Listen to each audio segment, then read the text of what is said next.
So the next is reflection in the line y is equal to A. ठीक है, तो y equal to ए ये हम लोग डिस्कस किए थे कि अगर कोई पॉइंट पी एक्स वाई है, line y is equal to A है, तो y is equal to A का मतलब क्या हो गया, line parallel to x axis. तो इसमें अगर रिफ्लेक्शन होता है तो क्या करना है तुमको, x कोऑर्डिनेट में कोई चेंजिंग नहीं आएगी, ठीक, बदलेगा y कोऑर्डिनेट, क्योंकि y इक्वल टू ए है तो y में ही बदलेगा। तो p डैश होगा x minus y plus 2a। Question तो तुरंत सॉल्व हो जाएगा, कोई दम नहीं है। देखो पहला क्वेश्चन इस लाइन में करना है, p माइनस 3 माइनस 5 को y इक्वल टू माइनस 2 में, तो p माइनस 3 माइनस 5 है, लाइन क्या है y is equal to minus 2, यानी a का वैल्यू क्या हो गया, माइनस 2 हो गया, x का वैल्यू माइनस 3 है, y का वैल्यू माइनस 5 है, तो p डैश क्या होगा माइनस, देखो x के जगह बस जैसे x का वैल्यू है वही रख दो, यानी माइनस 3 हो जाएगा, और y के वैल्यू में कैलकुलेट करना होगा, तो कैलकुलेट कर लो। यहाँ पे क्या लिखोगे, माइनस वाई प्लस 2a, यानी माइनस वाई की वैल्यू कितनी है, माइनस 5 प्लस 2a मतलब 2 इंटू माइनस 2, क्या हो गया ये 5 माइनस 4, यानी ये 1 आ गया, तो आंसर है माइनस 3 1, यही आंसर हो गया। ये पहला क्वेश्चन है। दूसरा क्वेश्चन है इसी पॉइंट को, यानी p माइनस 3 माइनस 5 को आपको रिफ्लेक्ट कराना है किसमें, y इज इक्वल टू 3 में, यानी यहाँ a का वैल्यू क्या आ रहा है 3। चलो p डैश निकालो, कैसे निकालोगे, x वैसे ही लिख दो, क्या होगा माइनस 3, और y की वैल्यू निकालने के लिए ये वाला फॉर्मूला लगाना पड़ेगा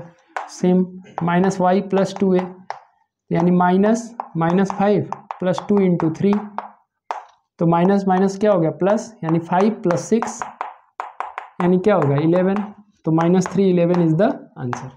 मान लो अगर ये कह देता है, वहाँ चूंकि मैंने ग्राफ बनाया हुआ है तो चलो ग्राफ भी बना देते हैं, मान लो कह देता है कि इसको तुम ग्राफ पे प्लॉट करो, इस वाले केस को हम ग्राफ पे प्लॉट करते हैं। ठीक है, कैसे प्लॉट करना है, सबसे पहले तो तुमको वो रिफ्लेक्शन वाला लाइन प्लॉट करना पड़ेगा, y इज इक्वल टू 3। अब y इक्वल टू 3 कैसे प्लॉट किया जाता है, y इक्वल टू 3 का मतलब ये हुआ कि ये एक ऐसा लाइन है जिसपे जो पॉइंट्स हैं उनका x कोऑर्डिनेट चाहे कुछ भी रहे, y कोऑर्डिनेट हमेशा क्या रहेगा 3।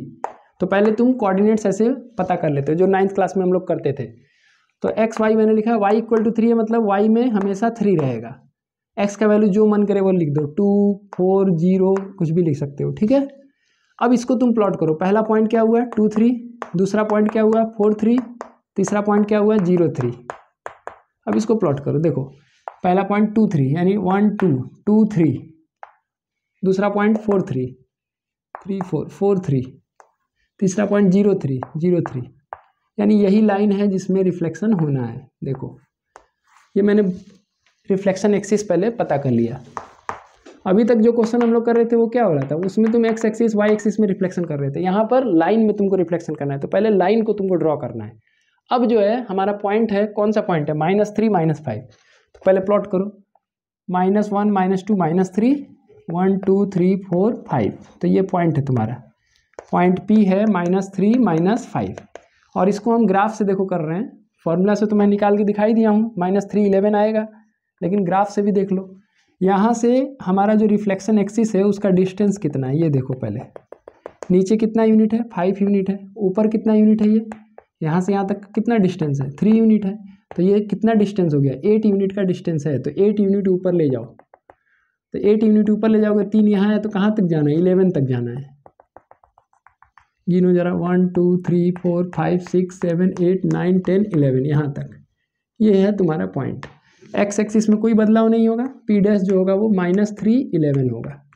तो ग्राफ से भी हम लोग कर सकते हैं, यही हमारा रिफ्लेक्शन एक्सिस हो गया, जिसको हम मिरर की तरह इस तरह से दिखा देंगे, प्लेन मिरर की तरह।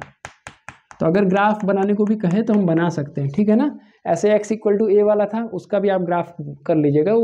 क्योंकि अगर क्वेश्चन को थोड़ा सा चेंज करना है, अगर बदलते हुए ज़माने के अनुसार क्वेश्चन पेपर मॉडिफाई हुआ है, तो X equal to A Y equal to A में हम लोग को ग्राफ बनाने को भी दे सकता है कि ग्राफ बनाओ और क्वेश्चन को सॉल्व करो, ठीक है ना। यही इनोवेशन होता है, पेपर में जो चेंजिंग होती है तो फिर वही होगा। जब पेपर दे के बच्चे निकलेंगे तो कुछ बच्चे कहेंगे ये वाला तो हम किए ही नहीं थे, नया क्वेश्चन आया है, आउट ऑफ सिलेबस आया, ऐसे ऐसे बोलने लगते हैं। लेकिन पढ़े रहोगे तो कभी कोई चीज़ आउट ऑफ सिलेबस नहीं लगेगा और ईजी लगेगा, ठीक है ना।